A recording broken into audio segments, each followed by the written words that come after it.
Hi hello ನಮಸ್ಕಾರ ಎಲ್ಲರಿಗೂ. ಇವತ್ತು ಕ್ರಿಸ್ಪಿಯಾಗಿ ಚಕ್ಲಿ ಹೇಗೆ ಮಾಡೋದು ಅಂತ ನೋಡೋಣ. ಒಮ್ಮೊಮ್ಮೆ ಮೆತ್ತಗಾಗೋದು ಮುರಿದೋಗೋದು ಎಲ್ಲ ಆಗುತ್ತೆ. ಹಾಗದೆ ಗರಿ ಗರಿಯಾಗಿ ಹೇಗೆ ಮಾಡೋದು ಅಂತ ನೋಡೋಣ. ಮೊದಲಿಗೆ ಒಂದು ಮಿಕ್ಸರ್ ಜಾರ್ಗೆ ಅರ್ಧ ಕಪ್ಪಷ್ಟು ಹುರಿಗಡಲೆ ಹಾಕ್ಕೊಂಡು ಫೈನ್ ಪೌಡರ್ ಮಾಡ್ಕೊಳ್ಳೋಣ. ಇದನ್ನ ಇವಾಗ ಜಡಿ ಮಾಡ್ಕೊಳ್ಳೋಣ. ಗಂಟುಗಳಿರಬಾರ್ದು.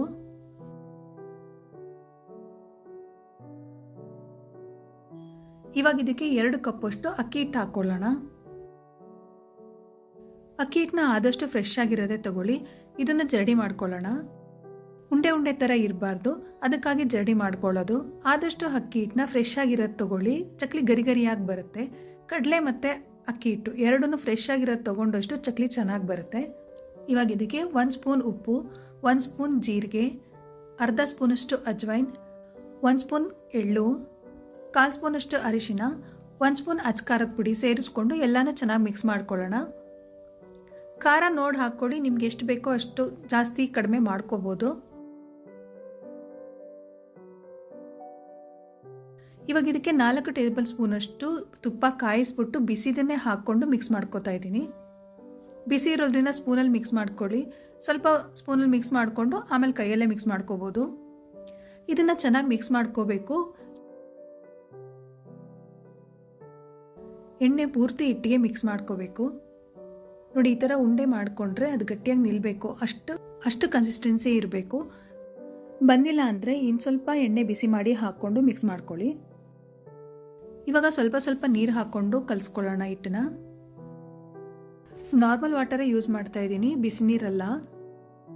ನೀವು ತುಪ್ಪ ಹಾಕ್ಕೊಳ್ಳೋ ಬದಲು ಬೆಣ್ಣೆ ಅಥವಾ ಎಣ್ಣೆ ಯಾವುದನ್ನಾದ್ರೂ ಸೇಮ್ ಅಮೌಂಟಲ್ಲೇ ಹಾಕ್ಕೋಬೋದು. ತುಪ್ಪ ಅಥವಾ ಎಣ್ಣೆ ಬಿಸಿ ಮಾಡಿ ಹಾಕ್ಕೊಂಡಾಗ ನೀರನ್ನು ತಣ್ಣೀರಲ್ಲೇ ಕಲಿಸ್ಕೊಳ್ಳಿ. ತುಪ್ಪ ಅಥವಾ ಎಣ್ಣೆ ತಣ್ಣಗಿರೋದನ್ನ ಉಪಯೋಗಿಸ್ಕೊಂಡಾಗ ನೀರನ್ನ ಬಿಸಿ ಮಾಡಿಕೊಂಡು ಕಲಿಸ್ಕೊಳ್ಳಿ. ಎರಡೂ ಬಿಸಿದು ಯೂಸ್ ಮಾಡಬಾರ್ದು ಅಥವಾ ಎರಡೂ ತಣ್ಣಗಿರೋದನ್ನ ಯೂಸ್ ಮಾಡಬಾರ್ದು, ಆಗ ಚಕ್ಲಿ ಕೆಟ್ಟೋಗುತ್ತೆ. ನೋಡಿ, ಈ ಥರ ಸ್ವಲ್ಪ ನೀರು ಹಾಕ್ಕೊಂಡು ಕಲಿಸ್ಕೋಬೇಕು. ರೊಟ್ಟಿ ಹಿಟ್ಟನ್ನ ನಾದ್ತೀವಲ್ವ, ಆ ಥರ ಒಂದು 2 ನಿಮಿಷ ಚೆನ್ನಾಗಿ ನಾದ್ಕೋಬೇಕು. ತುಂಬ ಮೆತ್ತಗೂ ಬೇಡ, ತುಂಬ ಗಟ್ಟಿಗೂ ಬೇಡ. ನೋಡಿ, ಈ ಕನ್ಸಿಸ್ಟೆನ್ಸಿ ಇರಬೇಕು. ಇದನ್ನು ನೆನೆಯೋಕಿಡೋದು ಎಲ್ಲ ಏನೂ ಬೇಡ. ನಾನು ಈ ಕಪ್ ಅಳತೆನಲ್ಲೇ ಅಕ್ಕಿ ಹಿಟ್ಟು ತೊಗೊಂಡಿದ್ದು. ಇದರಲ್ಲಿ 1/4 ಕಪ್ಪು ಸಾಕಾಯಿತು ಹಿಟ್ಟನ್ನು ಕಲಸ್ಕೊಳ್ಳೋದಕ್ಕೆ. ಇವಾಗ ಚಕ್ಲಿ ಹುರುಳಿಗೆ ಸುತ್ತಾನು ಎಣ್ಣೆ ಹಚ್ಕೊಳ್ಳೋಣ. ಹಿಟ್ಟು ಹತ್ತದೇ ಇರಲಿ ಅನ್ನೋದಷ್ಟೇ. ಇವಾಗ ಕಲಸಿದಂಥ ಹಿಟ್ಟನ್ನ ಫಿಲ್ ಮಾಡ್ಕೊಳ್ಳೋಣ. ಆ್ಯಕ್ಚುಲ್ ಆಗಿ ಚಕ್ಲಿ ಮಾಡೋದಕ್ಕಂತಾನೆ ಹಿಟ್ಟು ಮಾಡಿಸ್ತಾರೆ. ಅಕ್ಕಿನ ತೊಳೆದು ನೆರಳಲ್ಲೇ ಒಣಗಿಸಿ ಅದರ ಜೊತೆ ಕಡಲೆಬೇಳೆ ಹುರಿದು ಮಿಲ್ಲಿಗೆ ಹಾಕಿಸಿ ಚಕ್ಲಿ ಮಾಡ್ತಾರೆ. ಅದು ಚೆನ್ನಾಗಿರುತ್ತೆ. ಅಷ್ಟೆಲ್ಲ ಪ್ರೋಸೆಸ್ ಮಾಡೋದಕ್ಕೆ ಟೈಮ್ ಇಲ್ಲ ಅನ್ನೋರು ಇನ್ಸ್ಟೆಂಟಾಗಿ ಈ ಥರ ಮಾಡ್ಕೋಬೋದು. ಮೊದಲೇ ಹೇಳ್ದಾಗೆ ಆದಷ್ಟು ಅಕ್ಕಿ ಹಿಟ್ಟನ್ನ ಫ್ರೆಶ್ ಆಗಿರೋದು ತಗೊಳ್ಳಿ, ಚೆನ್ನಾಗೇ ಬರುತ್ತೆ ಇದು ಕೂಡ. ಇವಾಗ ಒಂದು ಪ್ಲೇಟ್ ಮೇಲೆ ಚಕ್ಲಿ ಮಾಡ್ಕೊಳ್ಳೋಣ. ಪ್ಲೇಟ್ ಮೇಲೆ ತೆಗೆದು ಹಾಕೋದಕ್ಕೆ ಕಷ್ಟ ಅನ್ನೋರು ಬಟರ್ ಪೇಪರ್ ಯೂಸ್ ಮಾಡ್ಬೋದು ಅಥವಾ ಹೋಳಿಗೆ ಎಲೆ ಯೂಸ್ ಮಾಡ್ಕೋಬೋದು. ನಿಮ್ಗೆ ಯಾವ ಸೈಜಿಗೆ ಬೇಕೋ ಆ ಸೈಜಿಗೆ ಮಾಡ್ಕೊಳ್ಳಿ. ಚಿಕ್ಕದಾಗೂ ಮಾಡ್ಕೋಬೋದು, ಇನ್ನು ಸ್ವಲ್ಪ ದೊಡ್ಡದು ಬೇಕಂದ್ರೇನು ಮಾಡ್ಕೋಬೋದು. ಈ ಥರ ಚಕ್ಲಿ ಮಾಡ್ಕೊಳ್ಳುವಾಗ ಕಟ್ಟಾದರೆ ಇನ್ನೊಂದು ಸಾರಿ ತೆಗೆದ್ಬಿಟ್ಟು ಚೆನ್ನಾಗಿ ನಾದ್ಕೊಂಡು ಮಾಡಿಕೊಂಡ್ರೆ ಚೆನ್ನಾಗಿ ಬರುತ್ತೆ.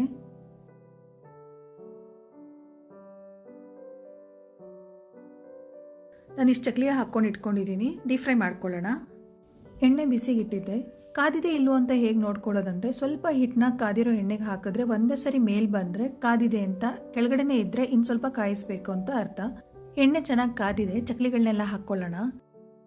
ಎಣ್ಣೆ ಒಂದು ಸರಿ ಪೂರ್ತಿಯಾಗಿ ಕಾಯಿಸ್ಕೊಂಡು ಮೀಡಿಯಂ ಫ್ಲೇಮಲ್ಲಿ ಇಟ್ಕೊಂಡೇ ಫ್ರೈ ಮಾಡ್ಕೊಳ್ಳಿ.